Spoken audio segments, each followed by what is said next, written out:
iOS to lose access to Discord servers labeled not safe for work. Now, I did see in the chat earlier when we announced this topic that there have apparently been some developments in this story. So guys, if you want to hit me with that in the Floatplane chat, let me know if there's stuff that has changed. In the meantime, let's go through what the initial situation was.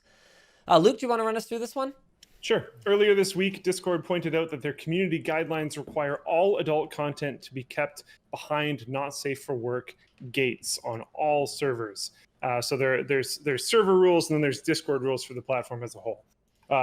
To be specific, rule number 6, you must apply the not safe for work label to channels if there is adult content in that channel. And this would not technically apply to content that got quickly moderated. So like if you have some troll that comes and joins your server and posts some stuff that you don't want to be there and you delete it all and ban that user, you're fine. Yeah. But yeah, anyways, that includes anything that like avatars, server banners, invite splashes, all that kind of stuff. It can't include adult content. Having a not safe for work channel within a server does not automatically make the entire server not safe for work. If the server's content centers around not safe for work themes, or if the majority of the content is 18 plus, Discord marks the server as not safe for work automatically. This designation can be appealed by the server owner if they decide that that is apparently not the majority of the content. I'm having a difficult time imagining a server where there's close to like 50% of the content is not safe for work and the rest of it isn't. That doesn't make a ton of sense to me, but oh well. Users on iOS are blocked from joining and accessing flagged not safe for work servers. So again, not servers that include maybe a channel that's like that, but servers that are mostly not safe for work. This includes people that are above the age of 18. Only not safe for work server owners and mods are allowed to view and manage from iOS. You can still access these servers from Discord's web version. As I mentioned at the beginning of the show, to actually block this kind of stuff, they would need to ban browsers as well. Back on March 22nd, Discord's age rating changed from 12 plus to 17 plus at Apple's request. This was due to how easily you could access not safe for work content. Maybe I don't understand Discord, but I don't really know how that would be a thing. But the 12 plus rating might return now that the not safe for work gates are in place. So basically what I'm trying to figure out is, like, Apple has a long and proud history of being kind of prudish about what's allowed in the App Store in particular. Like Tumblr had to pretty much purge porn, which was Tumblr, from Tumblr, in order to meet Apple's guidelines. But, you know, for example, if Discord is, I mean, it's obviously Discord didn't do this of their own volition. They didn't wake up one morning, everyone at Discord, and go, you know what we should do is we should make it so that not safe for work content is not available on iOS. It's totally unprompted. Like, there's no way that happened. So there had to be some kind of prompting. So if that's what's going on behind the scenes, I mean, how does something like a Reddit continue to survive on iOS? Like, at what point is Apple going to kind of go, yeah, people are going to do whatever they're going to do with the devices. Once we sell them, we don't actually own them anymore. Why are we getting involved in this? I just don't get it. Yeah. I don't know. Especially because, like, at that point for Reddit, they would need to ban all not safe for work subreddits, right? Yeah, but you can still get access to tons of not safe for work content, even on what are otherwise, not strictly speaking, NSFW subreddits. True. Yeah. Yeah, I don't know. A lot of it seems to be due to Discord's age rating on the Apple Store. And Hoki Salco says, isn't Discord about to go public and or solicit a buyer? So it could make sense for that. If they can get themselves in Apple's good graces before that happens, then I guess that could be a good move. I think they're also really trying to keep their age rating on the Apple Store at 12 plus instead of 17 plus. I think this is a lot of Discord's own motivations. I think Apple's like, I might be reading this entirely incorrectly, but I think what's going on is Apple is like, hey, if these things are public, your app on the store is going to have a 17 plus rating.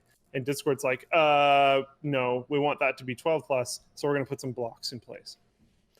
Can I just take a moment to rant about something particularly stupid that Apple does that drives me absolutely crazy? Of course. If you're not on an iOS device, you can't access basic information about an iOS app, like what the reviews of it are. Why? Oh yeah. Why are the reviews not here? What if I happen to not be on my Mac or my iPhone? I shouldn't be able to just browse the App Store and like learn about apps. I don't. Yeah, that's weird. Why? It's someone went out of their way to remove it. You know, it's not like they went and specifically added reviews for the iOS accessible version. They are doing a check. They are checking what device you're accessing it from, and they are removing information from the page. Why? Just stop. Are you looking at the Fantasian listing? Yeah, I was looking at it. I just wanted to like look at reviews. It's like, oh no, you'll need to go get your iPhone and do your Face ID, and then now you may find out about it. It's like, it's basic marketing. Anyone should be able to see how hot this game is, how amazing it is, and how much people want to play it, because that's how you sell an iPhone. Yeah. Like, I can't even. So here it is. Here it is on the phone. There's the ratings, okay?